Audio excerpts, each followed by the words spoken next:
तो hello super friend, तो क्या हाल चाल है यार। कहानी के स्टार्ट में वो लोग एक 5 स्टार होटल में जाते हैं और वहाँ पे बेन 10 को सुमो स्लैमर गेम भी दिख जाता है, इसलिए वो भागते भागते जाता है और उसको वहाँ पर गार्ड रोक लेता है और वो कहता है ये सिर्फ वीआईपी लोगों के लिए है। और फिर बेन ओमनिट्रिक्स का यूज करता है और गोस्ट फ्रेग में बदल जाता है और गार्ड को चकमा दे के अंदर गेम खेलने के लिए चला जाता है और वो गेम खेलने लगता है और गेम खेलते खेलते उसको पता नहीं चलता है कब वो नॉर्मल हो गया है। इसके बाद गार्ड उसको पकड़ता है और बाहर फेंक देता है और वो गार्ड कहता है यहाँ से भागो और वापस कभी मत आना। और फिर ग्रैंडफा उसको डांटने लगते हैं कि बेन, मैंने कहा था ना कि चोरी छुपे वहाँ नहीं जाना। और फिर ग्रैंडफा मैक्स बेन के ऊपर बहुत गुस्सा होते हैं। बेन बोलता है कि ये मेरा वेकेशन है, इसलिए मुझे अपने मन का करने दो। इसके बाद बेन वहाँ से भाग जाता है और फिर क्वीन बोलती है रुक जाओ बेन, पर बेन बोलता है सॉरी, मैं ऐसे वैसे के मुंह नहीं लगता और वहाँ से चला जाता है। और फिर बेन गेम खेलने के लिए चला जाता है, पर यहाँ पर उसका गेम शुरू होने से पहले ही खत्म हो जाता है। और फिर बेन एक आदमी से बोलता है कि इसने मेरे टोकन खा लिए। फिर वो आदमी बोलता है इस साइन को पढ़ो बच्चे। और फिर तभी यहाँ पर एक केविन नाम का लड़का होता है और फिर केविन बोलता है ठीक है, तो तुम्हें और गेम खेलना है तो ये लो।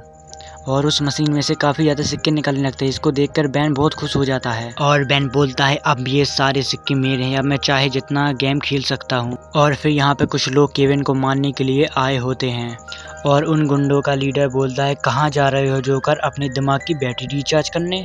और फिर बेन कोपची में जाके अपनी ओमनिट्रिक्स को यूज़ करने लगता है और फिर वो एक्सलरेट बन जाता है और फिर वो एक एक करके सारे गुंडों को पीटता है और वहाँ से भगा देता है। और फिर वो अगले सीन में केविन के साथ चला जाता है घूमने के लिए न्यूयॉर्क। और यहाँ पर केविन बताता है कि मुझे ये पावर्स मिली हैं एब्जॉर्ब करने की और मैं किसी भी चीज़ को एब्जॉर्ब कर सकता हूँ। और फिर केविन अपना रहने का अड्डा बेन को दिखाता है और बेन बोलता है तुम यहाँ रहते हो। और फिर केविन बेन को चोरी करने के लिए ले आता है उसमें जिसमें सुमो स्लैमर की सीडीज थी।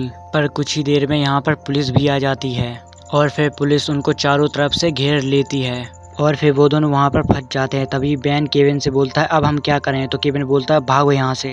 वो लोग यहाँ से भागने की कोशिश करते हैं पर पुलिस उन लोगों को घेर लेती है। इसके बाद वो लोग फिर से फैक्ट्री के अंदर आ जाते हैं और फिर बेन 10 ओमनिट्रिक्स का यूज़ करके स्ट्रिंग फ्लाई बन जाता है और वो केविन को वहाँ से बचा के उड़ा ले जाता है। और दूसरी तरफ क्वीन और ग्रैंडपा परेशान होते हैं कि बेन पता नहीं कहाँ चला गया।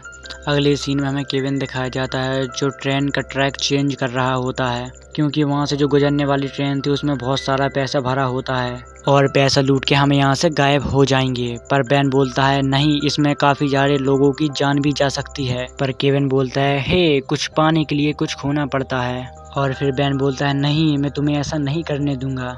और फिर केविन उसको पकड़ के वहाँ से फेंक देता है और फिर बेन बोलता है अच्छा तो तुम्हें 4 आर्म्स ही सबक सिखाएगा। पर वो हीट ब्लास्ट बन जाता है और फिर केविन पीछे से उसके ऊपर हमला कर देता है, उसकी पावर सोखने लगता है। इसके बाद वो भी आधा हीट ब्लास्ट बन जाता है और फिर दोनों ट्रैक पर ट्रेन भी आ जाती हैं और फिर बेन ट्रैक को पिघला के काफ़ी सारे लोगों की जान बचा लेता है और फिर वो अपनी शक्तियों को यूज़ करके ट्रेन के ऊपर चढ़ जाता है और फिर बेन वापस अपनी बस में आ जाता है।